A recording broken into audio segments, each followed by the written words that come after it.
Si Dios existe, el dolor no lo destruye, pero sí nos obliga a explicarlo. Y nadie, absolutamente nadie que haya pensado en serio ha podido esquivar esa obligación.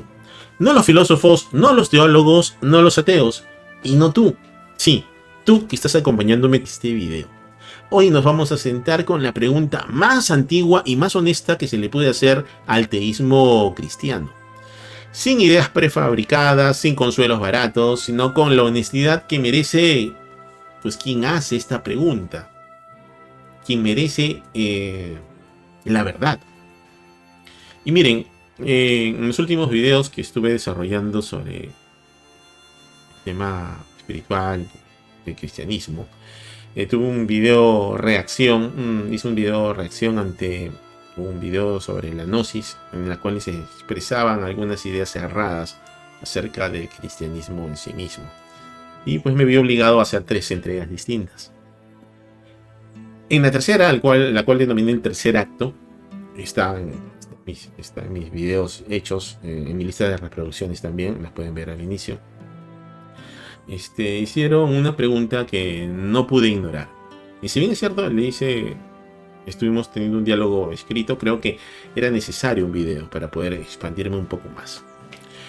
Este comentario lo voy a leer completo porque es demasiado serio como para poder resumirlo, ¿no? Así que dice lo siguiente. Llega un punto que ya no sabes qué pensar. La fe no te soluciona nada y es fácil perderla en este mundo. Es muy fácil acabar entendiendo la fe como algo que necesitas desesperadamente para cambiar la dura realidad, pero no la cambia. ¿Y si es solo un mecanismo de autodefensa de nuestro cerebro ante el sufrimiento y la muerte? El Creador es quien nos condena al sufrimiento y por lo tanto es Él quien diseña de qué manera va a actuar el mal en cada parte de su creación. Es prácticamente imposible justificar a Dios de lo que sucede en el reino animal. Bien, este comentario me lo escribió Juani. Juani, si estás viendo esto, este video es para ti. Pero también es para todos los que han pensado lo mismo sin atreverse a decirlo o escribirlo. Y voy a intentar responderte no con certezas que no tengo, con honestidad sobre lo que sé y lo que no sé, y lo que creo con razones. Pero antes de darte una respuesta tengo que crear un contexto porque creo que es necesario. Tengo que hacer una distinción obligatoria que en la mayoría de los debates sobre Dios y el sufrimiento nunca hacen, y que creo yo arruinan los argumentos que se desarrollan desde el principio. Y es que hay 2 problemas del mal, y son diferentes en naturaleza, en urgencia y en el tipo de respuesta que requieren. Tenemos, por ejemplo, el problema intelectual del mal, el cual es lógicamente compatible, donde pues podríamos preguntarnos si es lógicamente compatible la existencia de un Dios omnipotente y bueno con la existencia del sufrimiento. Esa es una pregunta filosófica, y se responde con argumentos.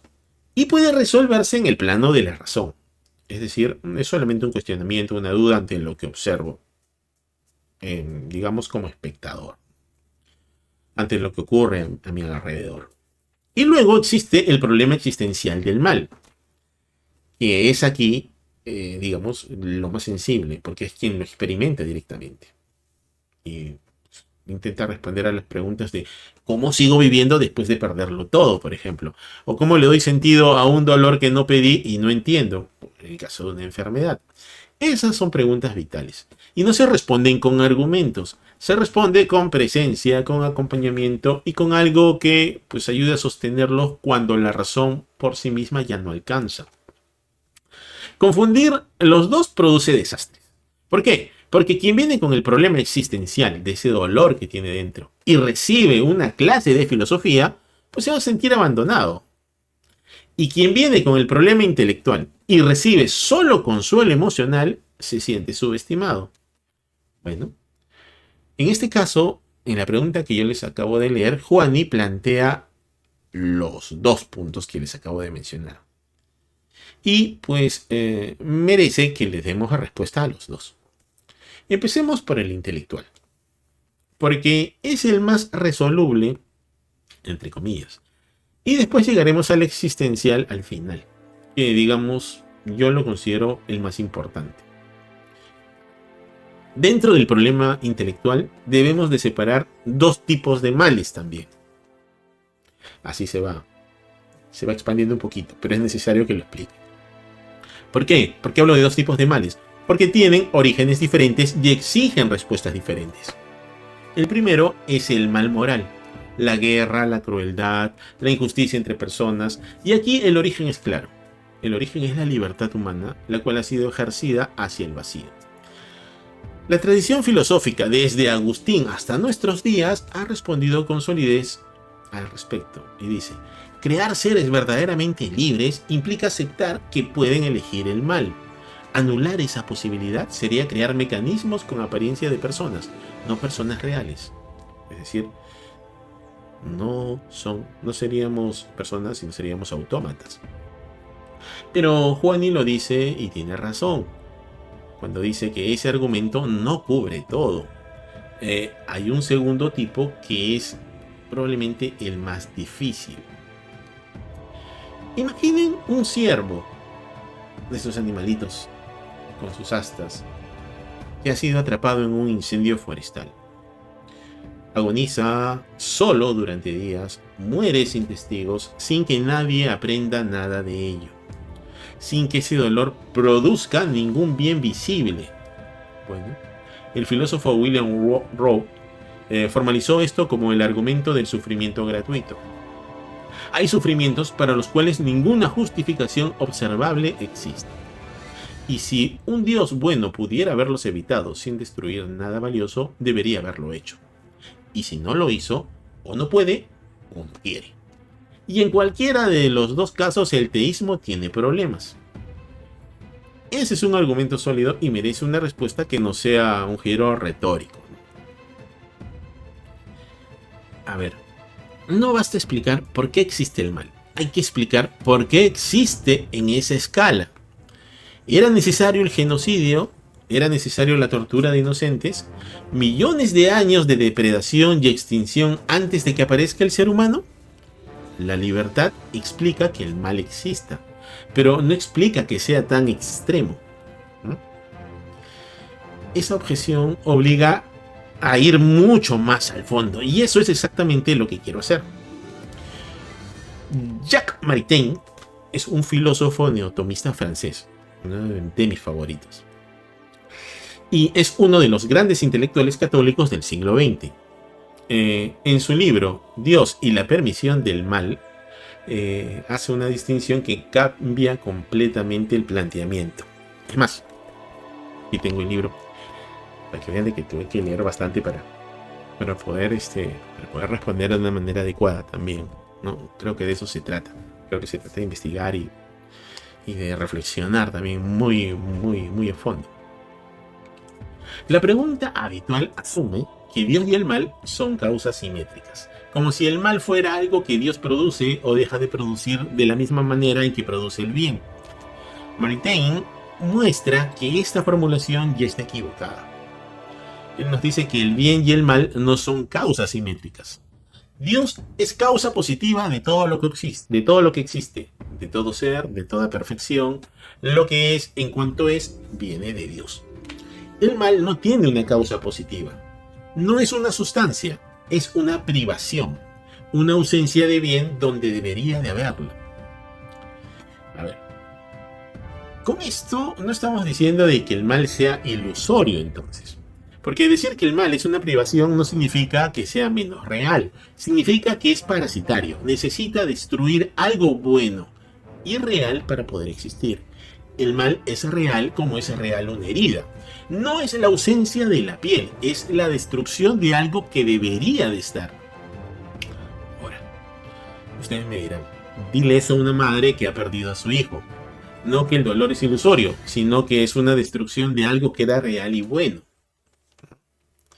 Bueno, Maritain va más lejos aún y nos dice que la libertad real, la que tiene peso moral, la que puede amar de verdad, no puede existir sin consecuencias reales y estructurales.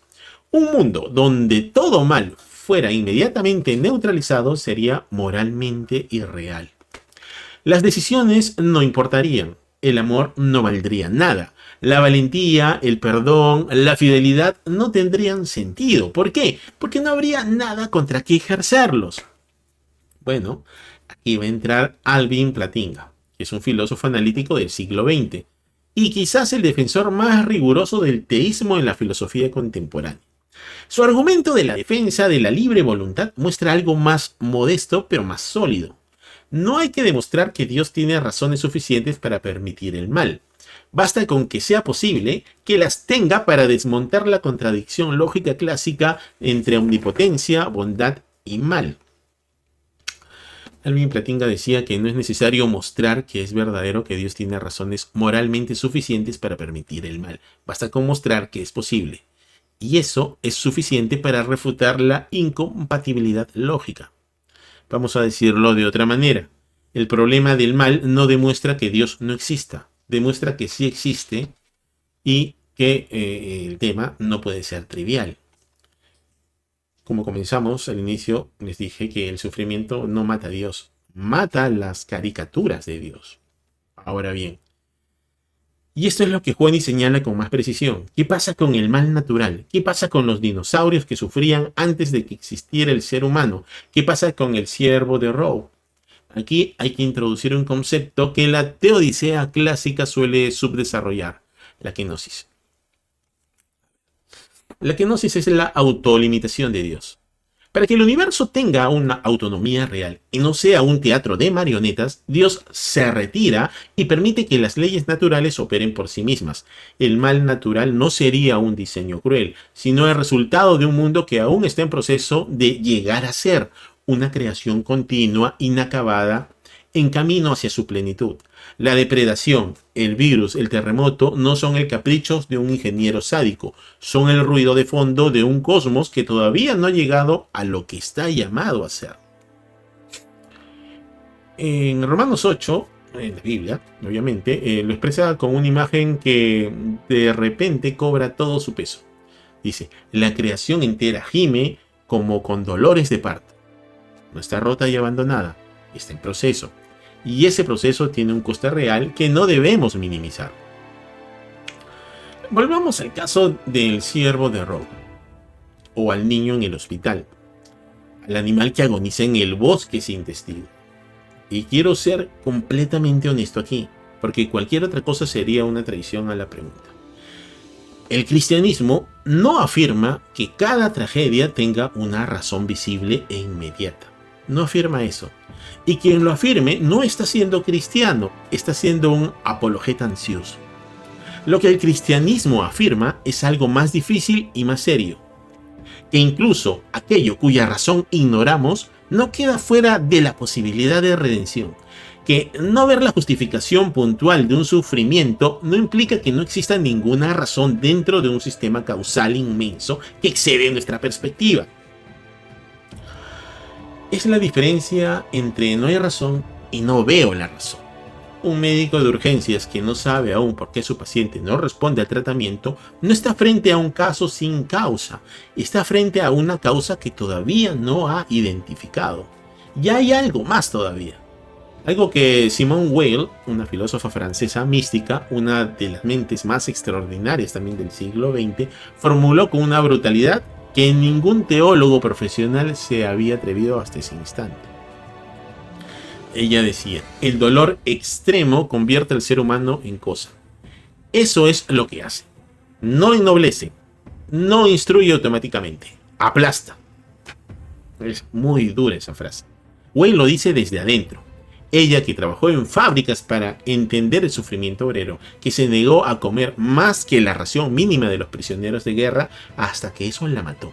Ella sabe de qué estaba hablando. Y desde ese aplastamiento llega al único lugar donde el sufrimiento extremo encuentra algo que no lo traiciona: Cristo en la cruz. No un Dios que explica el sufrimiento desde afuera, no, es un Dios que lo habita desde adentro.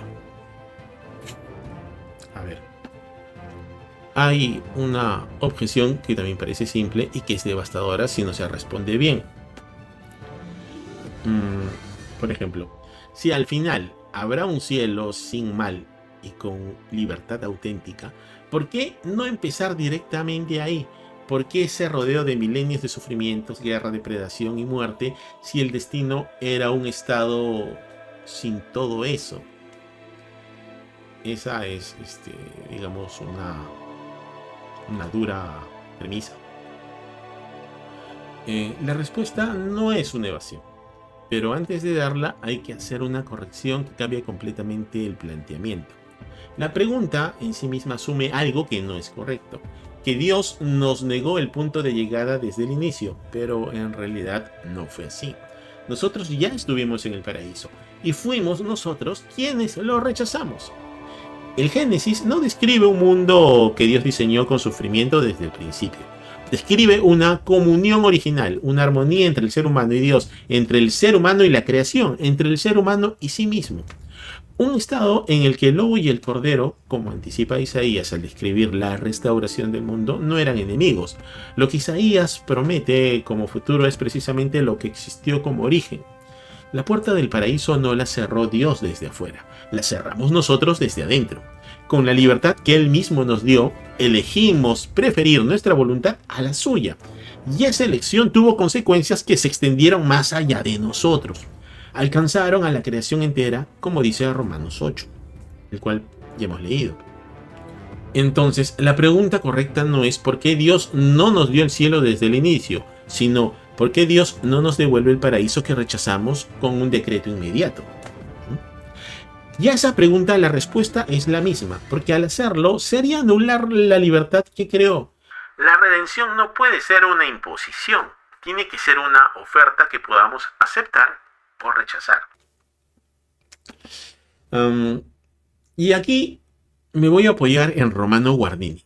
Romano Guardini es un filósofo y un teólogo alemán del siglo XX, una también de las mentes más lúcidas del catolicismo contemporáneo. Y con una distinción que es clave para entender todo esto.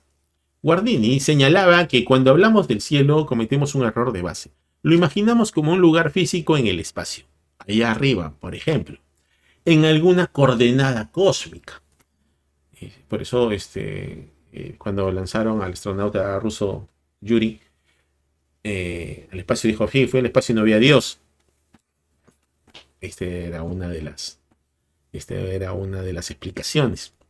Y desde esa imagen la pregunta, ¿por qué no el cielo desde el principio?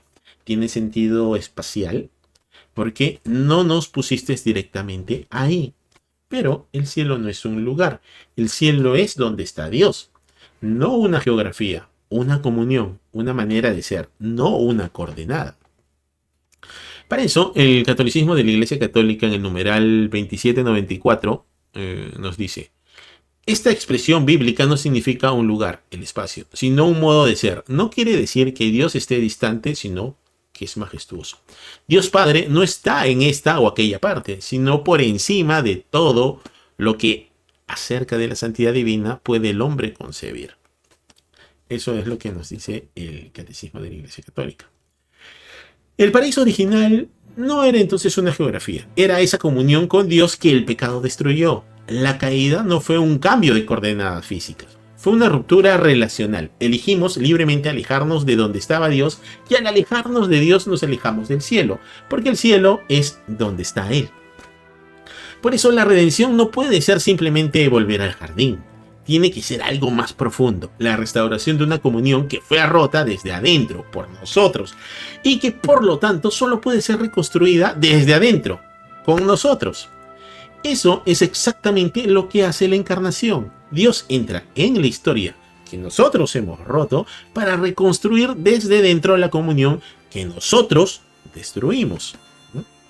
Las virtudes que hacen real esta comunión restaurada, la fidelidad, el perdón, la misericordia, la valentía, no pueden existir sin historia. No puedes tener fidelidad sin haber tenido algo a lo que pues debías haber sido fiel cuando costaba, ¿no? No puedes perdonar sin haber sido herido. La comunión que se restaura a través de la historia tiene una densidad y una autenticidad que la comunión que nunca fue puesta a prueba no puede tener. El cielo al que nos dirigimos no es un punto de partida que nos fue negado. Es un punto de llegada más profundo que el origen. porque incluye el peso real de una historia vivida, una libertad ejercida y una redención aceptada. Un cielo poblado de seres que nunca eligieron nada, que nunca amaron a costa de nada, no sería un cielo de personas, sería una sala de espera con una buena iluminación. Todo lo que hemos dicho hasta aquí responde al problema intelectual y muestra que la coexistencia de Dios y el sufrimiento no es lógicamente contradictoria, que hay razones filosóficas sólidas para sostener el teísmo frente al mal. Pero, siempre hay un pero, Juani no solo tiene un problema intelectual, tiene un problema existencial, y ese no se resuelve ni con Maritain ni con Plantinga. Eso se responde con lo siguiente. Para eso vamos a leer Marcos 15:34. Jesús en la cruz. Dios mío, ¿por qué me has abandonado? No es desesperación, es el Salmo 22 en la boca del que lo vive desde adentro. Es la oración más honesta de la historia, la de alguien que carga el abandono sin abandonar. En Getsemaní Jesús dijo: Padre, si es posible, aparte de mí este cáliz. Y eso lo dijo no desde la comodidad, no desde la certeza emocional, lo dijo desde el miedo real de alguien que sabe lo que viene y lo que enfrenta de todas formas diciendo: no sea como yo quiero, sino como tú. Eso no resuelve el misterio del sufrimiento, claro está, pero hace algo más importante que resolverlo: lo habita. Un Dios que puede sufrir, que eligió sufrir, es infinitamente más magnético que un motor inmóvil aristotélico que contempla el mundo desde afuera con indiferencia perfecta. La respuesta de Dios al mal no fue una explicación, fue una persona que bajó a cargarlo desde adentro. Y eso, dice la tradición cristiana, lo cambia absolutamente todo. No porque elimine el dolor, sino porque significa que en el dolor más oscuro, en la habitación de hospital de madrugada, en el bosque donde el animal agoniza solo, no hay lugar donde Dios no haya estado primero. El dolor, entonces, no demuestra que Dios no exista. Demuestra que, si existe, no puede ser trivial. Juani dice que el creador diseña el funcionamiento del mal, que si pone los límites como en Job, entonces es el arquitecto del sufrimiento. Y quiero responderle directamente. Tienes razón, Juan. Tienes razón en que no podemos culpar a Dios fácilmente. Cualquier respuesta que lo haga demasiado rápido ya de por sí es sospechosa. La teodicea honesta no exculpa a Dios. Lo sitúa correctamente dentro de la historia del mal. Lo que la tradición cristiana afirma no es que Dios sea ajeno al sufrimiento que permite.